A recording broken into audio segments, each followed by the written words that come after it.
piece that I think is interesting of why you are such a trustworthy source is because, and if you could make this point, you agree,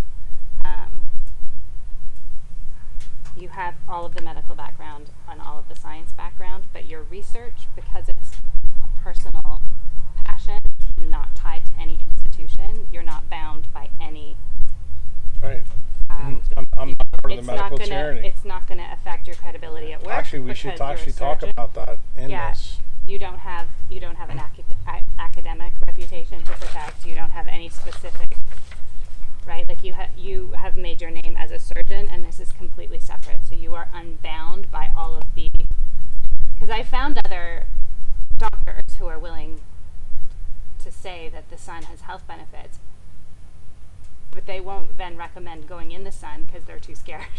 Right. They're like, 10 minutes a day, or, yeah. So, or they won't make the connections that you make because they're so siloed into their specific area of expertise.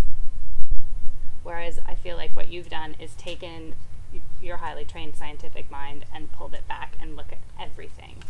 And I don't know if anyone else does that. I can't find anyone else who does that. Most people are probably Michael Holik in Boston. He runs. He's a big vitamin D researcher at Boston. Okay. How do you spell his last name? Hollick. He's got a lot of stuff on YouTube. Okay. The other guy is Richard Weller. He's a guy in Edinburgh. Yeah, we have him on our list. He's he's a dermatologist, which makes him really interesting. But he comes at this specifically from the nitric oxide angle. Yeah. But even he won't. He's got to be careful because he works for the NHS. Yeah. And that's the part of the story that I think that for something like this is important for people to hear. I haven't spent a lot of time talking about it, but I think it's a lot more important, especially like when you guys brought up the DEF CON talk. If you remember when I said to everybody when we watched the social dilemma, you have a problem with this, you should see the flip side of this, the medical tyranny side. Yeah. Because what people don't realize is in the matter of the last 20 years, doctors went from 90% being able to speak freely because they own their own practices to now 90% are employed by someone else. It's not just an institutional problem. I see. That goes all the way back to Benjamin Rush in Chicago. Rush University, people need to know that history. That's why this is important. If you really want to know why doctors don't know it, that's where it starts. Because all the algorithms that are out there right now are based on big pharma solutions. Big pharma solutions is not what I'm pushing on people. Yeah. I'm trying to explain to them, there's an algorithm that humans are based on. You know what that algorithm's called? Mother Nature. Your cognitive bias is designed to be of nature.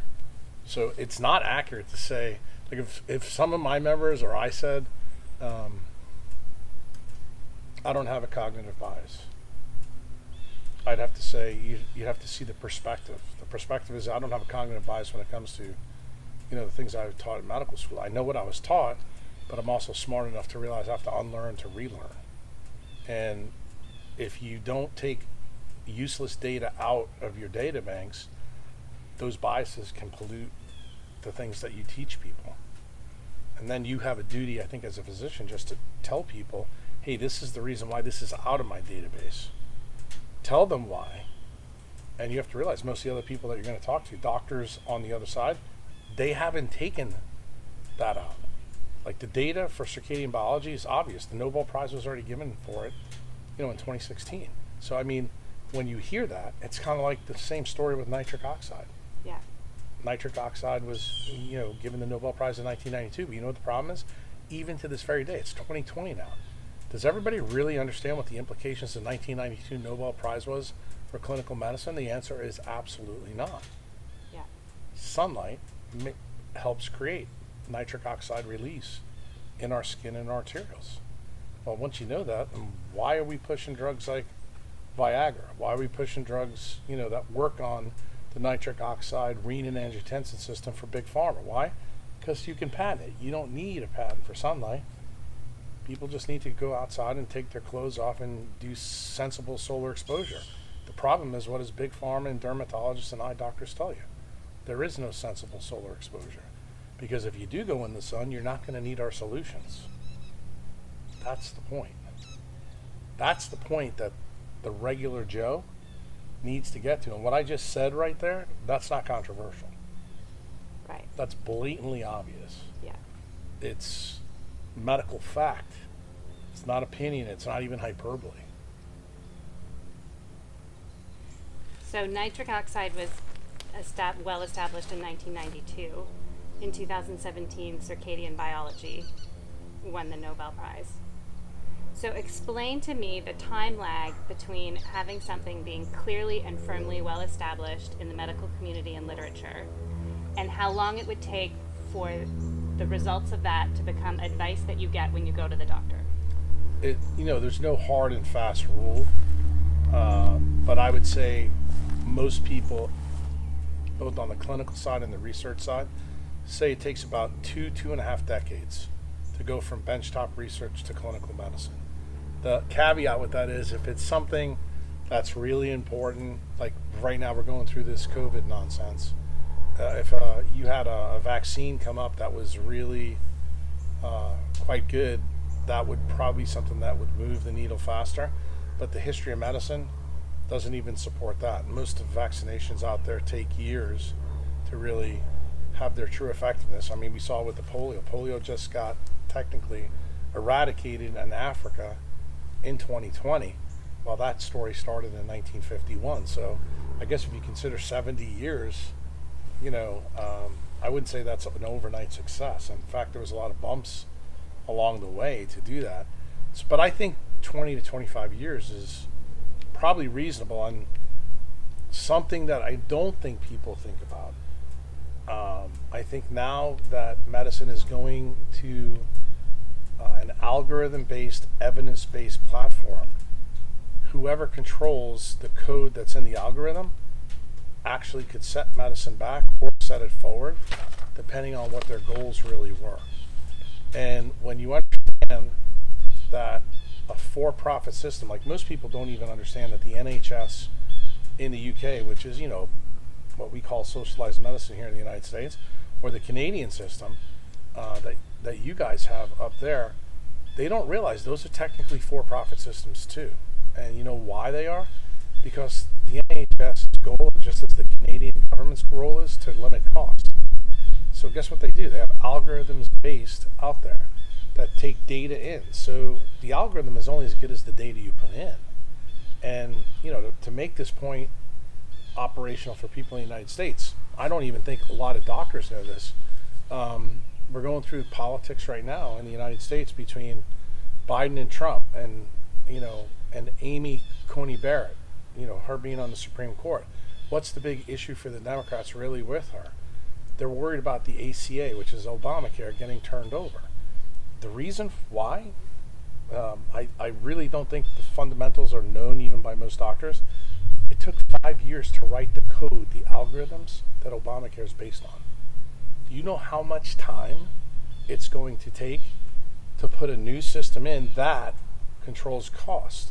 Because ultimately, whether you're a Republican or Democrat, left wing or right wing, it's the same freaking bird. The bird has two wings. So what the fight over is with the Supreme Court is who gets to control the AI that's going to be implemented here in the United States. And as far as I'm concerned, as a doctor in 2020, we already have government-controlled healthcare, because just about everything from purchasing to clinical decision-making is already controlled by algorithms. And doctors, unfortunately, don't realize that. I would tell you, it's the single biggest medical error in all the healthcare today. That's the reason why most doctors are in the dark about the power of nature. And we were actually warned about this. This is the ultimate irony. This is the reason why I always tell physicians they have to understand their own history before they can get out on Twitter and start spouting off that, Obamacare is great. There was a guy and you happen to live in Chicago, so you know about Rush University. It's a medical school in Chicago. But most people don't know who Benjamin Rush was. He was a physician 250 years ago that was very well known and popular before the Founding Fathers wrote the Constitution. One of the things that he was famous for, he was a pound-the-table kind of conservative guy that said we needed a constitutional amendment in the Constitution to protect us from medical tyranny. Now, at the time, most of the Founding Fathers thought that this was nonsense, that we didn't really need that. And the reason for that is most physicians at the time worked for themselves. So they were just like, you and Jason. You're independent contractors. You're contractors with your patient. If you piss your patients off, you're going to pay the price of the marketplace. Yeah. And what he saw down the road is that if there was any way that doctors could be controlled or harnessed or corralled, that this could have huge implications for the public health. And that's the reason why he wanted that in. He looked at it as fundamental as the First and Second Amendment that we have in the United States, that it was really important for freedom. Well, here we go 230, 240 years into this experiment, which we call the Republic of the United States. And look what's happened in my own career. When I first started off, 90% of doctors worked for themselves. I was one of them. And then what happened? Government got involved in healthcare, made it so difficult that physicians just put their hands up and said, look, we're spending so much time on paperwork that I'd rather just be an employee of a hospital-based system. Guess what happened 20 years later? Now 90% of physicians are employed physicians by hospitals. Who do hospitals answer to? Do you know? CMS, which is another government agency. And it turns out they're monitored or lobbied by things called JACO.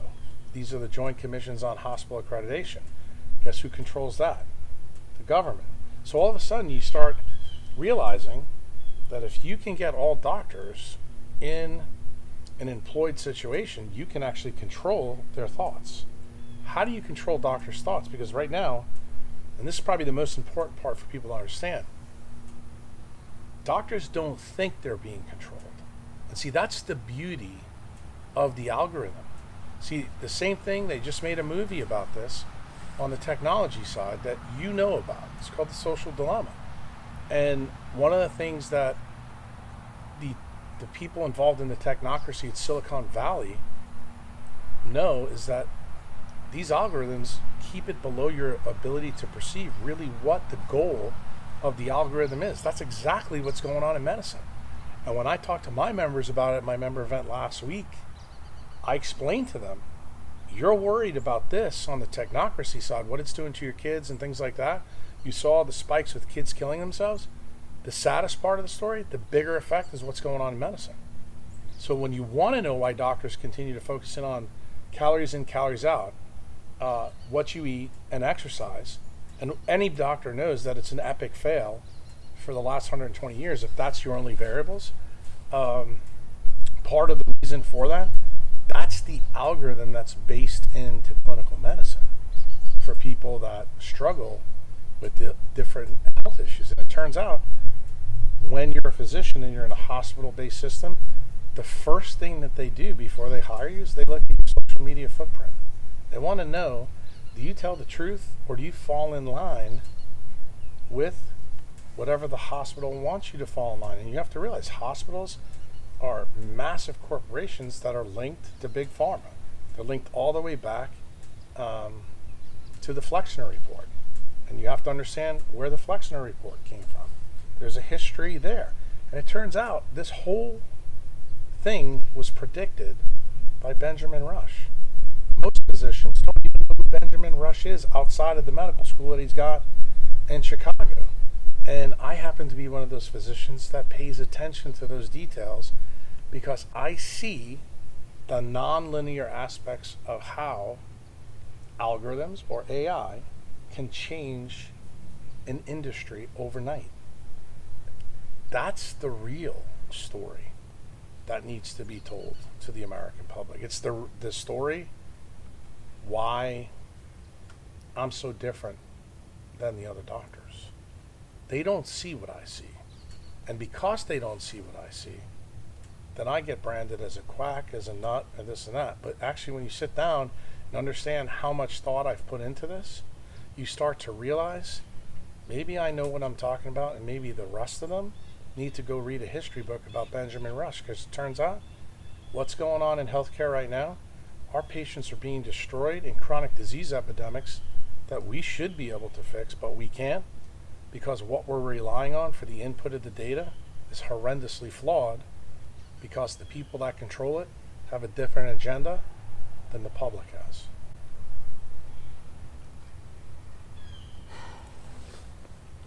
You're not supposed to take a deep breath like that, because that means I said something where it kind of makes you realize what the breadth of the problem is. Yeah. That's the issue. And you need to know that. And everybody needs to know that. You know, that's a different kind of, it's a totally different kind of mindset when you see that. And it takes the spin out of why the nutritionists, the dietitians, the paleo guys, the carnivore guys, the guys selling people supplements, the people that are doing all the things they do, guess what? They all use algorithms to get the job done. And the funny thing is, I look around right now, the concern I have for the public, we have doctors that have degrees. We now have guys that are acupuncturists and physical therapists going out and telling people things they probably have no basis in telling them. Why? Because they're able to use predatory journals that have papers that are published that they paid to have put in. In fact, there's some research PhDs out there that are being paid by some of these personalities to pay for play. In other words, they write the paper, put it in. Guess who they got this idea from, Meredith? They got the idea from Big Tobacco. That's what Big Tobacco has been doing. So you heard at the member event, I told all my members, you want to hear something incongruent about Jack+Kruse? Ask him what stock he owns. What's his number one holding? What was my answer? Philip Morris. Why? Because I understand what Philip Morris is doing. They're actually doing something very smart from a business standpoint. Well, guess who's going to follow their lead? Big Pharma. They also do it. Who else is following that lead now? Big Wireless. You know, for technology. The technocracy is doing the same thing. Yeah. Predatory journals are actually ruining science, and believe it or not, predatory journals and predatory conferences that these scientists go to, this is going to be the basis of what evidence-based medicine is called in the future. Yeah. And it's going to be the basis of what the clinical medicine will actually be affected by. And ultimately, you, the patient, will be sitting home here in Louisiana and have no earthly idea that taking this medicine or doing this treatment has no basis in reality, because basically the research has been paid for by a PhD who is looking to get tenure. And he's just trying to pad his CV because it's a publish and perish world there. Most physicians don't even understand how researchers and their pitfalls in their education and their job track, how it affects us.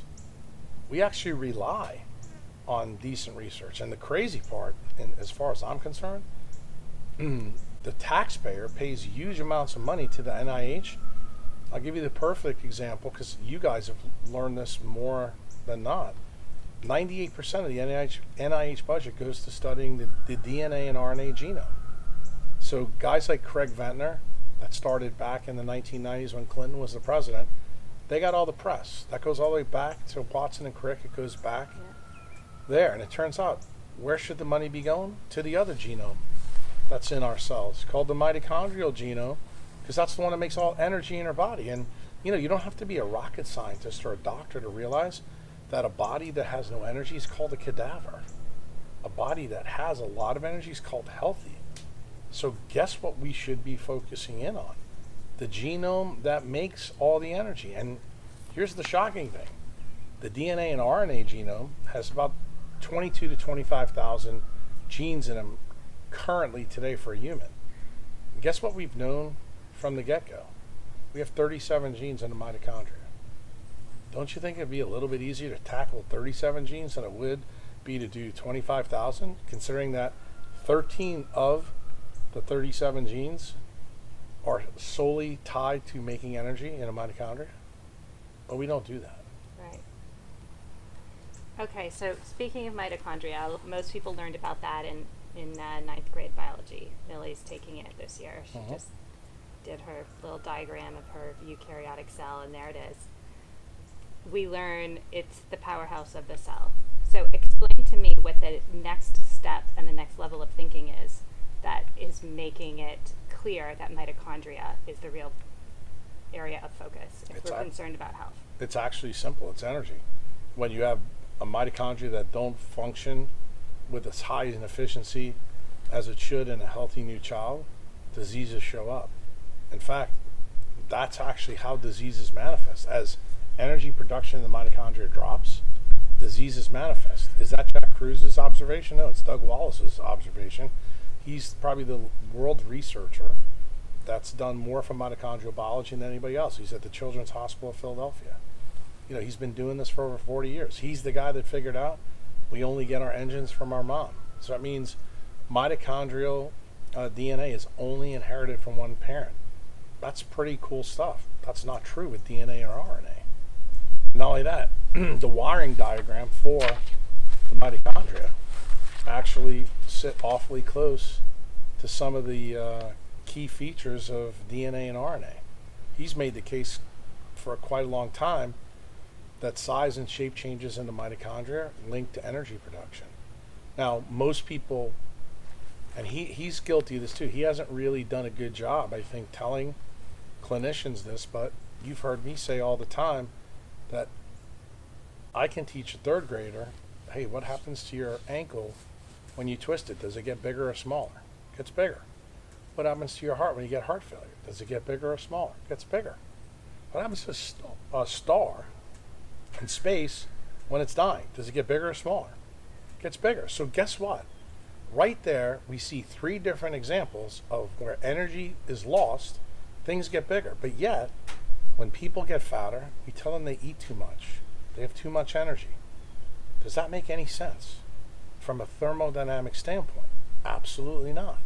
So that's why my perspective is different than most doctors, because they don't fundamentally understand mitochondria. And the reason they don't is because they're taught a curriculum that focuses on what?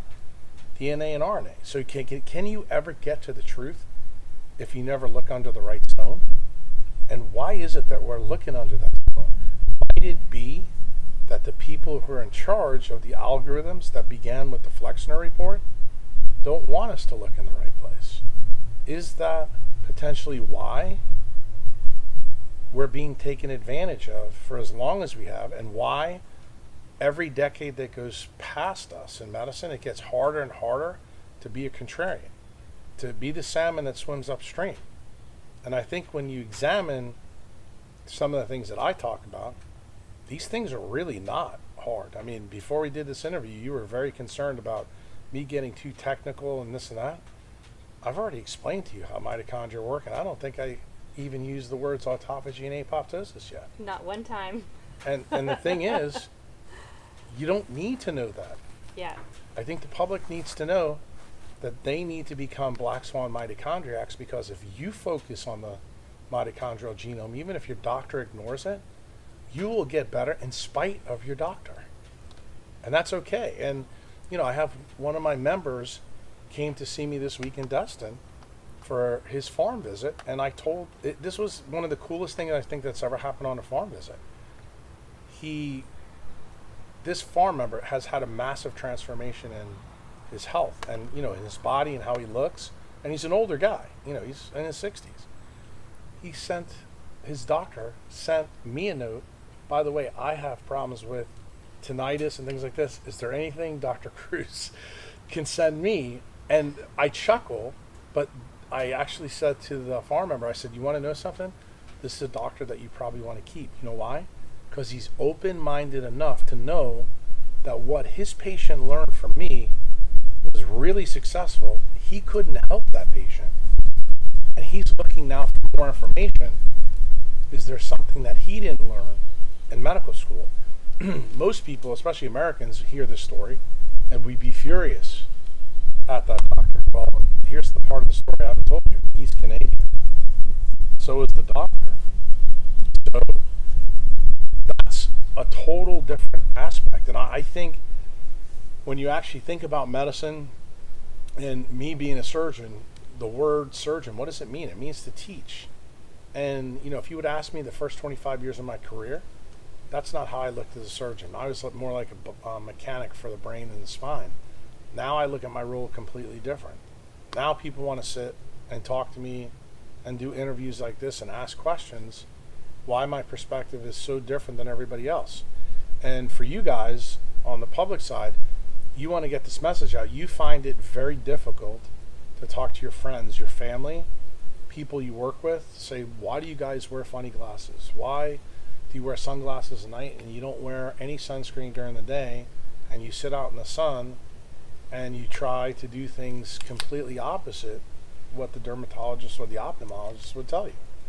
Because guess what? It turns out when you do that, you actually get better.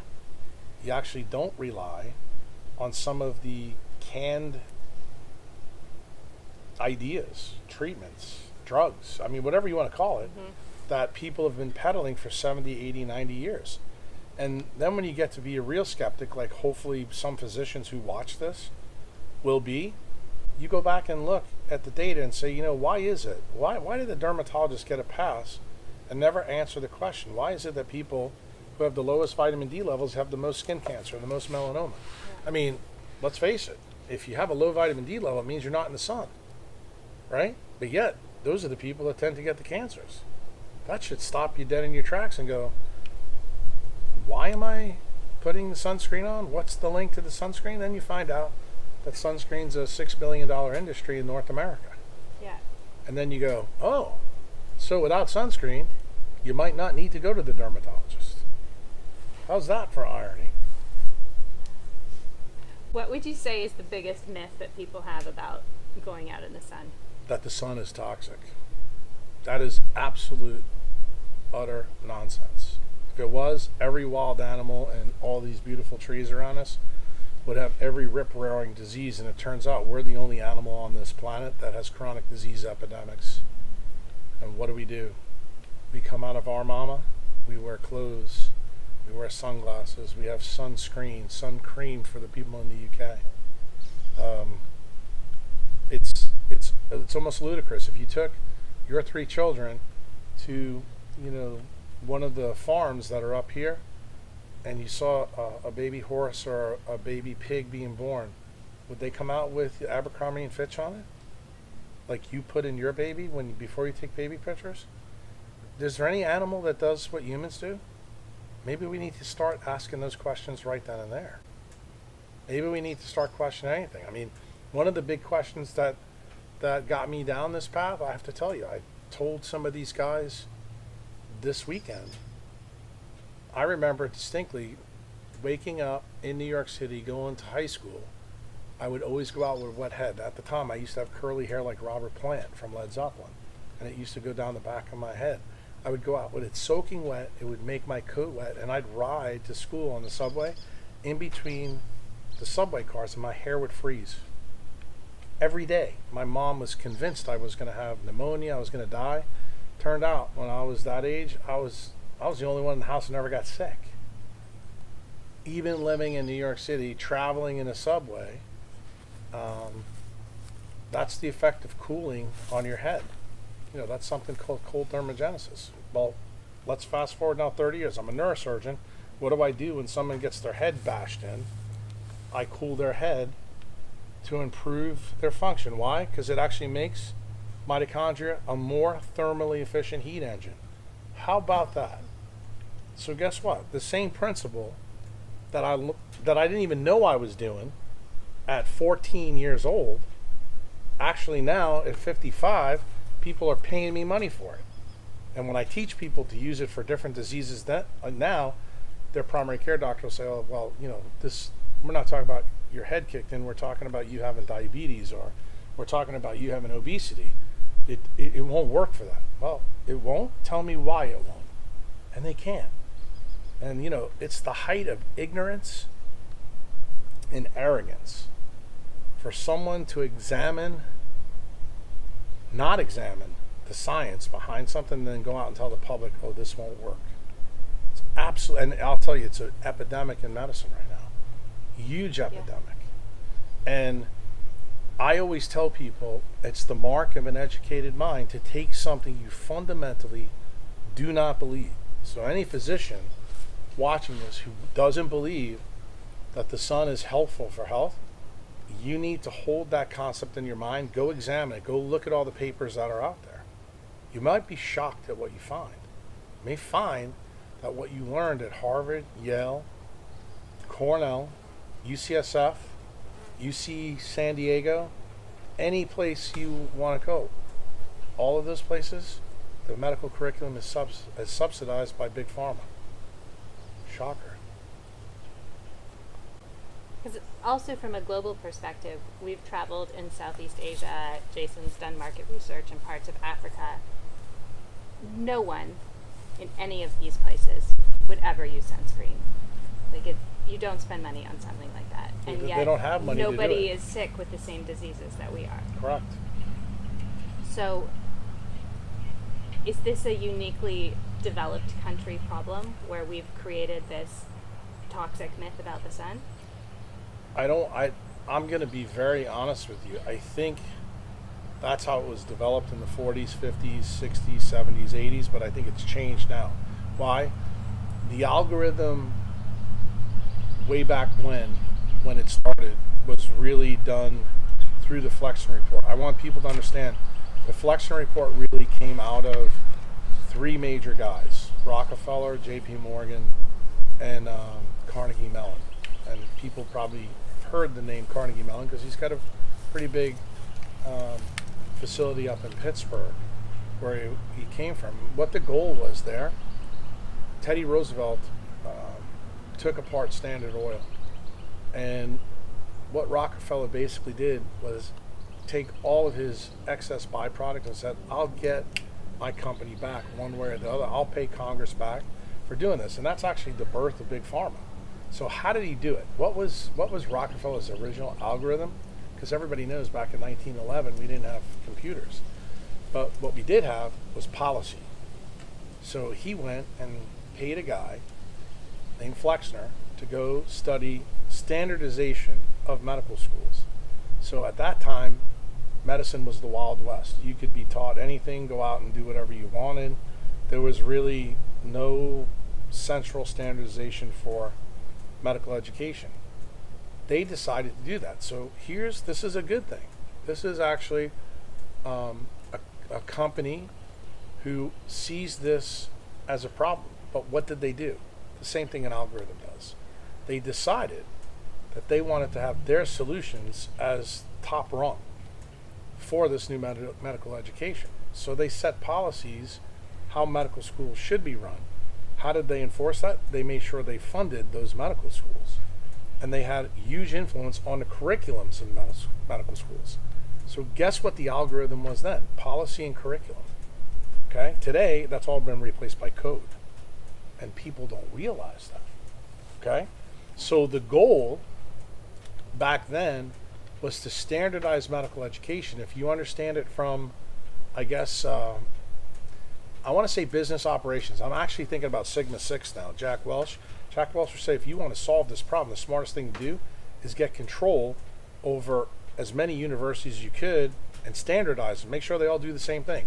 Doesn't that sound a little bit like Obamacare? And doesn't that sound a little bit like universal health care? Because that's what it is. And the same thing now is going on. So I would tell you, the Flexner Report was Big Medicine 1.0. I'm going to tell you HMOs and things like that started in 1986 at Harvard, and the ICD codes and all that we deal with in medicine, that was 2.0 algorithms. Now 3.0 algorithms are actually algorithms based on code. And it first started in hospitals when they started to deal with people that supplied them information. People that supplied them total joints, the things we use in spine surgery, the equipment of a hospital. Like when you deal with, Pfizer, everything's going to be based on an algorithm for inventory, things like that. But immediately, probably right around, I'm going to tell you in the Clinton years, if you remember, Hillary Clinton's big thing was to kind of bring in universal health care. She knew back at that time the same thing that the Rockefellers did. If you could get control of this, you could actually lower costs in healthcare. The problem is, whoever controlled the algorithm would actually control the outcome. Just because you control costs doesn't mean that the public gets healthier. That's the big problem. And the reason why people both on the left and the right hate to this day Hillary Clinton, because she was looked at as an outsider that came in, that tried to gain control of a massive expenditure that was on the federal budget and get control of it. And she decided to try to get control of it for her party, which was the Democrats. That's the reason why all the code was written at Harvard University. And Harvard University is known as a liberal bastion. That's where we got Facebook too. That's not a coincidence, just so we're clear. The technocracy that's involved in medicine is as bad as the technocracy that's involved in social media. In fact, I've said publicly, and I'm saying it now, that I think the medical algorithms that Benjamin Rush warned us about, basically Hillary Clinton was smart enough to know that if you could control all doctors, you could create a medical tyranny that would do the job of controlling costs for the government without ever telling doctors what you were really doing. And that has exponentially increased in the Democratic Party going forward. We saw it with Obamacare. It was most successful because him and Rahm Emanuel actually got the code done. And I will tell you that I think it is a pretty impressive thing that they've done. The problem is, if you really look at the algorithms and you're a physician or you're a person that's subject to them and you understand what they mean, I don't think you'll like them. In fact, the algorithms for Obamacare allow HMOs to cheat with code. I want you to hear what I said so you understand what the implications of this are. Because this is stuff that people will understand. Yeah. If you are an HMO and you cheat with code, it means guys that run Blue Cross Blue Shield make all the money, and the people that have cancer that need a PET scan don't get it. Got it? Yeah. So they die quicker. And guess what? When you die quicker, based on the algorithm of Obamacare, you save costs. Actually, the algorithm does what it's supposed to do. So if you watch the Social Dilemma, what is one of the things that all the people involved in the technocracy actually admit to, but nobody in medicine is admitting to this? That these changes are made by just changing your belief paradigm an imperceptible percent. And it happens below your ability to perceive it. That's what's happened to doctors from 1986 to right now. I was in medical school first year, or I should say dental school at the time, but I was technically in medical school because when I went to dental school, they were mixed medical and dental classes. And I realized it right then and there that Benjamin Rush was one of the smartest guys ever. And I said to myself, this is going to change things in my career going forward in ways that I can't even fathom. I didn't have all the details then, but I knew it was a problem. And throughout my career, the training part, I started to see older doctors that were spectacular in terms of their knowledge, and they all started quitting and getting out. And that really bothered me. The brain drain that we had in medicine in the 80s, 90s, and early 2000s is astounding. I think about some of the people that trained me who people can learn from. You yourself have learned things about the tibial compression test for osteoporosis, the blink test, or Lugol solution for women who have fibrocystic disease. When I taught you guys that, it sounded crazy, but you don't realize I learned that from doctors that were 70, 80 years old that had quit. They only came back to volunteer to teach me when I was in those formative years. You know what's going on now? Those doctors are all gone. You know who's teaching the new doctors now? The PhD researchers that are tied to algorithm medicine. Exactly. You should say that louder so it is on camera. Shit. Because you don't realize the implications. And here's the real problem with algorithms. Because it's a small imperceptible change, that's a non-linear thing. What is that? What's a word that your people will understand? That's called the butterfly effect. When a butterfly flaps its wings in the Philippines, but you can get a tornado in Texas, on the surface, most people think that's kooky talk. And it turns out, guess what? A guy named Lorentz in the 1960s proved that that actually happens. And it turns out, if you're a physician, you really want to pay attention to this, everything in nature runs in a non-linear, asymmetrical fashion. But guess what? That's not how we experience the world. It's not how doctors are trained. And it turns out, guess what the most asymmetric thing in nature is, Meredith? Sunlight. Can you see why maybe dermatologists and ophthalmologists may have some difficulty answering the question that I posed to you earlier? Why is it that people with the lowest vitamin D levels are the ones getting the cancer if UV light is really the problem? Might it be the other way around? And then when you really get interested in it, then you start finding out people who tend to get melanoma tend to work indoors, outside of the sun, under the effects of artificial light. Then maybe you start to go, have we missed something? Have we missed something kind of big? And have we missed it because the algorithms that we were subject to, meaning education and curriculum, somehow never taught us about the physics of sunlight? Somehow never taught us about terrestrial sunlight goes from 250 to 780. Turns out that the number one red light chromophore in our body is water, that the sun makes more red light than anything else. Why don't we teach doctors that? Might it be that the curriculum, the education, the algorithm doesn't want you to know that because it'd really be hard to sell you Humira for your rheumatoid arthritis? That's another disease tied to a lack of sun. Those are the questions that people need to be asking. So when you ask me, why do I see the world different? I just gave you a pretty detailed answer, and I didn't use any big fancy words, did I?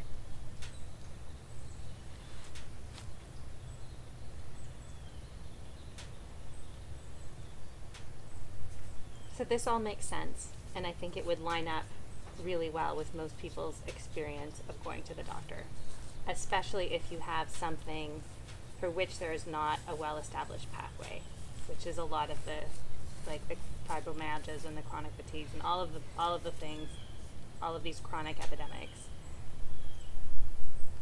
Generally, I have not met anyone who has been well served by the medical establishment in terms of treating these diseases. But most people then say, oh well, so what would you tell people to do then? Because then you move on to the alternative, and then you have all of these, as you mentioned, all of these personalities in the health and wellness space. I think. And how do we develop the level of discernment required to know which path to follow? I think this question I've already been asked and answered. If we were in a deposition, that's what I would have responded to you as a lawyer. Go to a farm. Look at what wild animals do. Come out here. Look what trees do. Do you live that life? Ask yourself why not. Maybe there's your problem. Start there. Then take the experts that you call experts and see what their cognitive bias is. Is their cognitive bias nature? Or is their cognitive bias something they got from a pretty drug rep that brought them a free, lunch? Or is it, from Ben Greenfield? Or is it from Rob Wolf? Or is it from Dave Asprey, who have some really slick shit to send you so they can subtract you from your dollar every month? Those are questions you need to ask. Why is it that you need that stuff? And to make it even more obvious, you realize, and there's probably going to be some people that watch this that don't believe in evolution or don't believe in God. So this is for both of those people. Whether you believe in God or evolution, realize, how in the hell did the human race get here in 2020 when there was really no organized medicine 5,000 years ago? Do you know what that means? We're here. Our species is here from monkeys because they lived outside in nature. And yeah, there was bottlenecks. There was, I'm sure, diseases that took us out. But guess what? What doesn't kill us makes us stronger. That cliche actually is really true in medicine. We're seeing it right now with COVID. And we're seeing the complete overreaction on the opposite side with COVID because they're using this to drive solutions that someone's going to make money from. I'm going to tell you that viruses are actually something to embrace. That's actually how we build our genes as humans. That when I tell people that, their heads explode. But it's true. 98% of the human genome that Clinton funded in the Human Genome Project, that Craig Ventnor in California can tell you about, 98% are made from HERV viruses. Those are viruses that are retroviruses. I don't think most people know that either. So guess what? It means that Mother Nature shuffles the deck. We keep collecting viruses, and that allows us to innovate solutions through the chaos, the butterfly effect that we affect in nature. The problem is, can we create solutions when we live an indoor life? Just remember, 1910, or the beginning of the 20th century, when the Flexion Report was first come out, 9 out of 10 people worked outside. Today, 120 years later, 98% of people now work indoors. Has your doctor ever stopped to ask you that question? You happen to know a guy named John Ott who actually studied that one little thing by utilizing time-lapse photography in a school in Sarasota. You know, and what was the only variable? Were the fake lights on or were the windows open? Can't get any simpler than that. See, the thing is, the public can do a lot more. But you want to know my complaint with the public? I think they're cognitively lazy. And the reason they're lazy is that technology algorithms have made people comfortably numb. They learn what they believe from tweets that are 140 characters. They learn from Facebook posts. They learn from letters from Dave Asprey. They learn what somebody else wants you to know. And I think you, the public, have to be a little bit more curious. So when I do interviews like this, or you listen to any of my podcasts, you're going to see something kind of interesting. I'm not trying to sell you anything except information. And it turns out all the information that I'm telling you about, or that I'm selling you, it always has the same cognitive bias. Take a look around. Why are we sitting outside? Why are we doing it on the grass while I'm grounded? I have new shoes on. In the sun. You made me wear a shirt. I guess I had to do that, but because some of the people watching this may get offended that I know that happens to be a bad thing for me to do. They never know that unless we started talking about this. That's important. And I think it's easy. If your doctor doesn't start with going outside and getting fresh air, good water, reasonable sun, then you have no business listening to them. And you and your husband and your kids know this.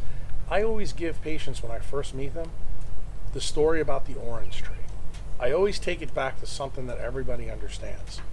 So if me and your wife or your husband watching this video, or that one over there, planted an orange tree in the backyard and your kids came out and put water and nutrients in the ground, after, say, 6 months, would we get oranges? Turns out we would, right? Well, what happens if Jason or your husband or wife comes around and puts a tarp over that tree? Are we going to get any oranges? So how about then the people watching this stop and go, how smart is it to put contact lenses, eyeglasses, or sunglasses in front of my eyes when I do know that there's these things called optic nerves that connect to my brain and my pituitary gland, and my pituitary gland makes all these hormones. Am I going to make all the hormones naturally? Is this the reason why people in California, Chicago, and New York have to spend $250,000 at the fertility clinic to have babies now? Is this the reason why kids don't want to have sex anymore because they're constantly checking their phone 150 times a day, and that blue light destroys their circadian biology? That's your job. That's your job to ask. Is the digital babysitter that you bought your kids the real problem? You want to blame it on your kids, but you know what? More often than not, it turns out it's the parents' decision around the choices in the kid's environment that are important. See, when I was a kid, my mom didn't have to worry. I was always outside playing baseball, football, and hockey. But guess what? These days, kids don't do that stuff anymore. Those are the questions your doc has to ask you.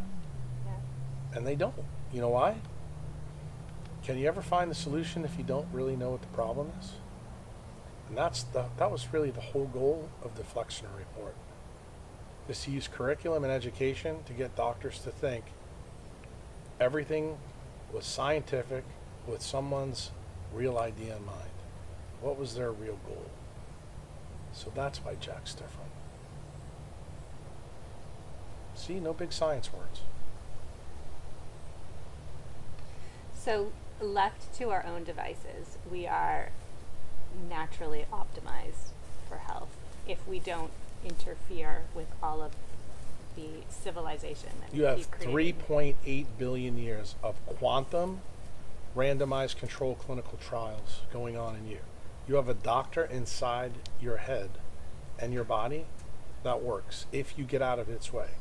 Do you want to know what the single biggest problem is for most modern humans? They have this quantum computer in their head called the brain that allows them to break all of nature's laws.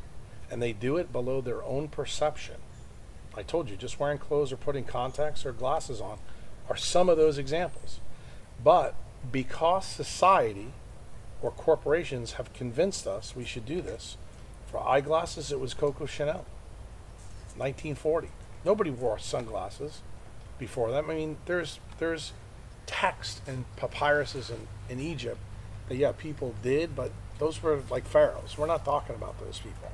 Those are not the people that created, the 7 billion people on the planet today. Things have changed. And the thing is, a lot of people that criticize my ideas, they say, well, there's more people today than there's ever been on planet Earth that are humans. And I'm like, yeah, but guess what?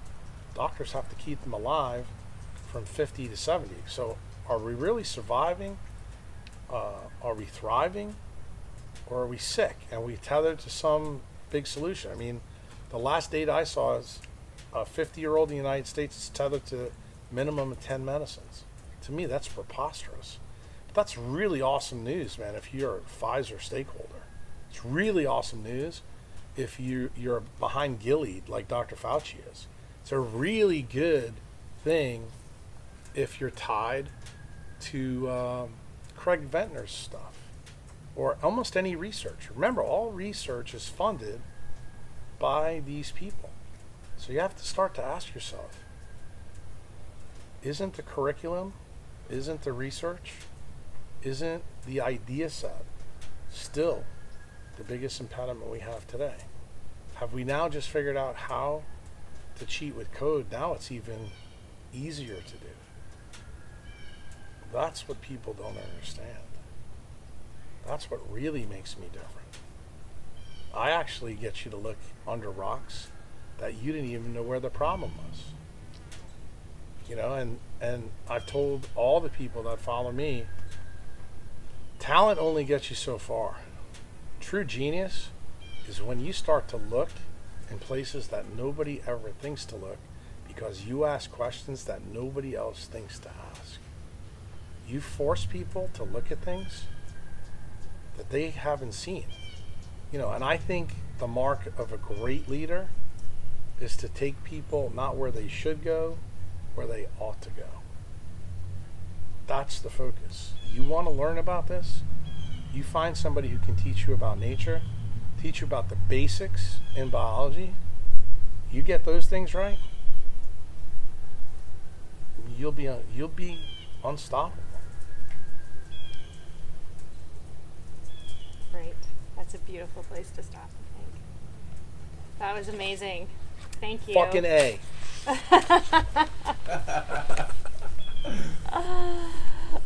So you don't need my story in that. You don't need my story. What you need is the history lesson. Yeah, no, you're right. That was better. It was better. You know why? Because you know what you're going to do? How many people have already heard my story? Who gives a fuck? I'm sick of talking about it, if you want to know the truth. But this stuff is way more important. Yeah. Because this is stuff that people really don't know. They don't understand what the original algorithm was and what the algorithm is today. Yeah. And that's where it stops their thinking, too, because they still trust it. Correct. So you, Meredith, you're an English major and an executive coach. What the fuck do you know? My doctor and my specialist and my nutritionist, like, nobody's telling me this. Why should I listen to you, right? Like, and I'm like, yeah, but you don't know that I know Jack. You know what? You know what I was going to say to you? I was going to do because of Jason filming this, but I used this in blogs actually already. Marshall McLuhan. Remember what he said? The medium is the message. So you know what I'm trying to tell you? The algorithm is the medium. Yeah. Got it? Yeah. You know how powerful that is? And remember, he was dead before we ever had any big tech anything. So he was talking about legacy media. Yeah. He was talking about legacy marketing. So guess what that is? That was Big Pharma 1.0. That's how we got education and curriculum. What am I saying to you now? Now they've put it in code form where they can do it and blast it over a screen and really control you, because they can control your dopamine and melatonin at the same time to make you even effectively more addicted than you would be if you were in fucking Las Vegas losing your money as you drank a bottle of fucking Jack Daniels. And the thing is, when I just said what I said, as crudely as I said it, most doctors need to hear that. Yeah. And they won't, because they're like, oh, that's offensive. Well, you know what's offensive? Is what you learned at medical school, because that's what's hurting people. And I have to be that asshole to let them know, because when they see that side of me and then they see the side, this cat thinks differently than I do. And that's the reason why you want to follow people like me. People that go to levels that other people don't go to. You may find them crass. I've tried to tell you to about some of the politicians you don't agree with. You don't have to like your leaders. Got it? Yeah. They just need to be effective in doing some of the things correctly to reverse the bad stuff that's happened in the algorithm, in that sphere of influence that they may have. Yeah. And you know what? We don't look at it like that, unfortunately. No, it's all personality driven. It is. And it should be. If you took out the personality of the current president, nobody would have a problem with him. He hasn't done. Well, he's been effective for the people. And you know, the reason, I've had this discussion with your husband probably more than anybody else. I know what his biases are, but I don't know if he knows his. And what I'm trying to get him to see is I could care less really about everything that the president does. But I can tell you one thing that he hasn't screwed the people on: the Supreme Court. The Supreme Court's the only way we're going to level the playing field for big tech. And I'm telling you right now, big tech is our enemy. Yeah. If you want to know why we're not going to solve medical problems in this country, those people now control the algorithms. Here's a little factoid for you, though. Do you know who the biggest contributor to the Federalist Society is? Google. Who? Google. Yeah, it wouldn't. They're playing both sides, right? Well, they have to. Right. But Jason, you got to realize the reason they have to, they are the key players in the key algorithm. Remember, that algorithm is actually what Obamacare is based on. And you have to realize they know it's at risk. But the problem is going to be for Google when the American public finds out that the NSA and the CIA had the algorithm because they funded it before the incorporation happened. You have to realize something. I'm going to tell you that I think Google's more powerful than our military. Yeah, absolutely. Without a doubt. Absolutely. Yeah. But when people find out that our rights, our 4th and 6th Amendment, have been broken since 1995 because of an algorithm, that's where I'm going to tell you things are going to stop. And right now, the people who are being put on the court are more likely than not. Okay? And remember what I said. I'm not saying it's a guarantee they're going to get it right. But what am I saying to you? Clearly, I'm telling you, I don't think they're going to flip like Breyer flipped. I don't think they're going to flip like Roberts flipped. Because what we're really talking about with big tech truly affects everybody. It actually is a constitutional issue, and that is something that I think every justice, whether it's Ruth Bader Ginsburg, Sotomayor, Roberts, Gorsuch, that's going to be very difficult for them to say no. When somebody rules and says, yeah, your Fourth and Sixth Amendment aren't that important, I have more faith in the third branch of government, because I think the first branch of government, which is the Department of Justice and the executive branch, has been bought by the industrial military complex, probably at Truman. And I believe Congress has been bought from the beginning by lobbyists. Everybody. Right, but that actually, those decisions, believe it or not, I think were formalized in the 70s and 80s, when basically it was okay for companies to pay for influence. And actually, companies now have bigger influence than the people. The one thing about our system that I still feel powerful about, because we're coming to it right now, is we all get to go vote in a week. Yeah. And you know what? Even as crazy as this sounds, even some of the people that are going to make the decisions to pull the lever are as stupid as a box of rocks and don't even have this level of responsibility. Do you know what? I think they still know enough that they know something is amiss. Oh, absolutely. And they also see this crazy orange-haired guy in there. He still keeps saying, America first. There's a lot of other crazy shit that he says that I don't agree with. But the one thing that he did in his term, he didn't bring us to war. You know? He actually helped. I just saw, and I don't know if you saw this, something published by, I think it was Reuters and Gallup. So two different media things that everybody knows are not right-wing, that people were asked, are you better off now, 4 years later? And guess what? Trump was the highest one of any president. Jason, and you heard what I said. I think we're going to see that all the polling is another algorithm that the media uses to try to suppress the vote. And I have to tell you, I think this algorithm is going to backfire on it. I think we're going to see record turnout. You already do. You already do. I mean, this year will be the highest. It'll be the highest turnout in history, but it'll also be the highest percentage of eligible voters in over a century. Right. Even back to before women had the vote. Like it's this year is going to blow the water out. So if there's one thing that this whole shit sandwich of divisiveness has brought, it's massive civic engagement, which is amazing. Right, and to me, I only see a positive from that going forward. So from that standpoint, I think it's good. Yeah. And I don't think people really understand my perspective that when people get involved that way and they know the history, that's the reason I want to talk about Benjamin Rush. Mm-hmm. When Meredith was asking me the questions, because here's a guy that saw this problem.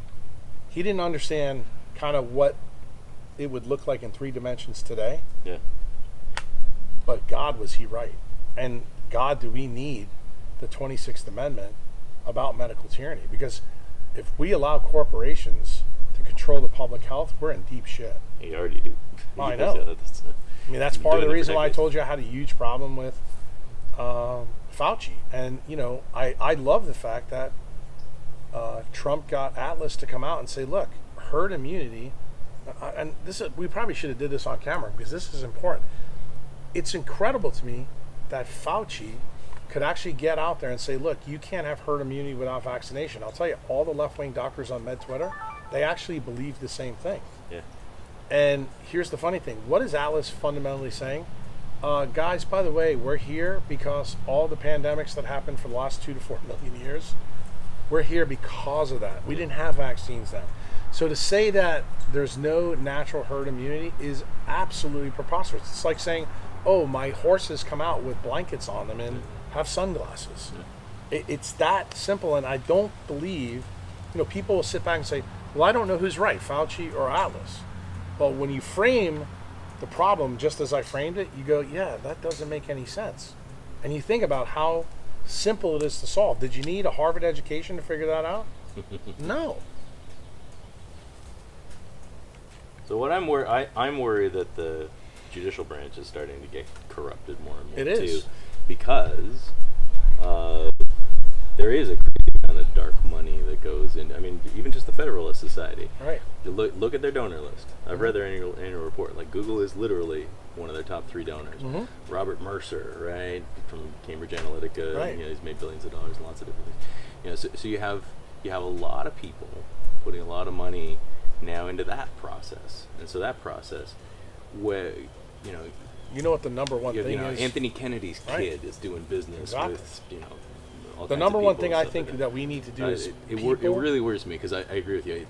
The judicial branch is the last fucking hope for a civil society. Well, the other thing is, I think what needs to happen, and I don't know if this will ever happen, if the American population gets really smart, if they elected a guy like Trump, and I don't know who that would be in the future, but they need to give him a supermajority in the House and the Senate for 2 years. Number one thing on the agenda, like, say if I could be a 25-year-old Jack, do you know what my platform would be to fix this mess? One thing. I would be a one-issue candidate. Term limits. Yeah, across the board. If we do term limits and we make it that it can never be changed without a constitutional amendment of 75%, I think most of the problems that we're talking about would be solved. I also think you have to rein in the Joint Chiefs of Staff. I think they're a huge problem, but I think now, this is the first time I think in American history I can say that I'm more worried about the industrial side than the military side. I would consider term limits even for Supreme Court justices. Like, put them in for 12 years or something like that, right? I mean, the whole idea of appointing somebody for life, and Amy Coney Barrett's what, 47 or 48 or something like that. She could be up there for 40 years, 45 years, something like that. I don't know if that's the one I would change, but I would tell you, and I'll tell you the reason I say that. The one thing I like about lifetime appointments is then it makes them truly impartial. Now, do I believe any judge is really impartial? I don't. I believe all of them come to biases, but I tell you the one thing I'd like to see, and I don't know if it'll ever happen, I think the court should always have a bias towards strict constitutionalists. Why? Because the Republic, it doesn't mean that I want the Constitution to be how it was in 1776. Because, remember, black people and women couldn't vote then, and I do think that was changes that need to happen. But I think the real problem is there's too many people that want to legislate from the bench, and that's not how it's done. And I think the reason that's truly the case is because we let people stay in Congress like Biden for 47 years. To me, that's the real problem. And that's where the undue influence comes. And remember, they're the guys that make the laws. To me, that's the real problem. Sure. And because technically, if you really want to get serious about this, Jason, there's not been a Supreme Court justice that has the length and longevity of, say, a Biden or a Robert Byrd. I want you to think about it. It's really hard. Or Strom Thurmond. Yeah. I want you to really think about it. I mean, the real problem, there's more term limits side on Congress than there is anywhere else. No, I agree. You need to start with Congress. Absolutely. Congress should have term limits. And that alone, I think the idea of having a professional politician is fucking insane. And I think this to me is I totally agree with you on that. I think it's a sad day that when you sit down to do an interview and people want to talk biology and you actually give them a history lesson so that they know really why you think differently. And when you start to see it this way, you begin to realize why I'm saying what I'm saying and why I have to be careful about what I say. I'm not tied to any ideology at all. I mean, if I was going to brand myself, I'd say I'm a libertarian. Why? Because I'm about freedom. I'm about the Constitution. I'm about the Republic. But I have to tell you, what I see going on both in politics, on the left and the right, but really in medicine, I have to tell you, I'm really worried about people. In fact, my own personal gain, I'm betting on things that people aren't going to get better. That's why I own Philip Morris. I know there's a lot of people out there with low dopamine and bad melatonin that really like cigarettes and have no earthly idea that big tobacco is using predatory journals as the number one sponsor. And I understand, like, from an investment standpoint, it's a phenomenal idea. The problem is people don't realize that now all the wireless companies are doing the same thing. Big pharma's doing the same thing. The number one offenders in medicine turn out to be the biggest universities with, the most prestige. Stanford University, Mayo Clinic, Harvard University. And, when people find this out, and you sit down with this documentary, and you say, like Meredith asked, where do you see the biggest problem? You're going to hear them all talk about biologic issues and this and that. Where did I start? Benjamin Rush. Yeah. Well, that's when we kind of storyboarded it out. We actually think there has to be a significant section on that, because the doubters are always going to say, if this stuff is so obvious, how come my doctor hasn't heard about it? How come I haven't read about it in the news? How come I've been reading for decades that I got to put on sunscreen, all this kind of stuff. Why is it so counterintuitive to everything I've taught? So I think you need to have a serious section on the structure of the medical industry, the structure of the publishing industry, the incentives that are behind everybody, and all this kind of stuff. I think you need to have the history lesson to be able to peel some of this stuff away and go, and this is not the first time it's happened, right? I mean, the fucking food pyramid, you got people to eat shitty food for decades. And it was so successful because guess what? You know what the food pyramid was? An algorithm. Yeah. But people don't realize it. Yeah. That's part of the reason why when I sat in Destin and showed this at the member event, I said to myself, man, there's so many other videos I need to do this with. Like the DEF CON video, I think I really do need to do that one so that people understand how powerful it is. But you need to really also understand how tech ties into this whole story. It's getting to the point now where the entanglement of different parts of our economy are becoming a huge problem. Going in saying let's fix healthcare isn't just a healthcare problem anymore. That's what's really scary. Yep. But I mean, it's by design, right? Part of the strategy behind healthcare reform and ultimately behind what ended up being Obamacare was, if you get it in there and get it set up, it's going to be really fucking hard to take apart. That was always part of the strategy. Right. Always part of the strategy. Right. Well, that's the reason why what I try to tell you is why Amy Coney Barrett is big. She is going to be the deconstruction. And I'm going to tell you that's the reason why I'm a huge Trump supporter, because I think Obamacare is one of the biggest mistakes that we've made in American medical history. It's at the same level as the Flexner Report, what Rockefeller did. And I'm telling you, you need to go back and really listen. Go read the testimony of John D. Rockefeller when he responded to Teddy Roosevelt. He said, come hell or high water, someday I will pay you back and I will bankrupt you. And I'm telling you. That's amazing. It is. Yeah. You have to read what he said. His closing statements are absolutely prophecy. And these weren't threats this guy made. These are promises. And dude, I'm seeing this. It took him and his family 120 years. But Jesus, he has done it. And he's done it in a way that not only is brilliant, he had a lot of help from people who were his enemies. And that actually defines the story that's in The Social Dilemma. That's the reason why these guys making that movie makes me now very comfortable coming out and doing an interview like this and saying the things I need to say, because where I see the problem in medicine is not where most doctors see the problem. In fact, they're all wanting to sell their practices, and they don't realize every practice bought by a hospital system creates a medical soldier army to basically screw the public, because they're going to use all artificial intelligence. And you have guys out there like Ray Kurzweil that are unabashed to tell you that there's no downsides to using it, and because they're very wealthy, big time heavy influence on social media, you've got guys like Craig Ventnor doing the same thing. People need to know why these guys are saying it, because all they're doing is consolidating power to the top of the pyramid.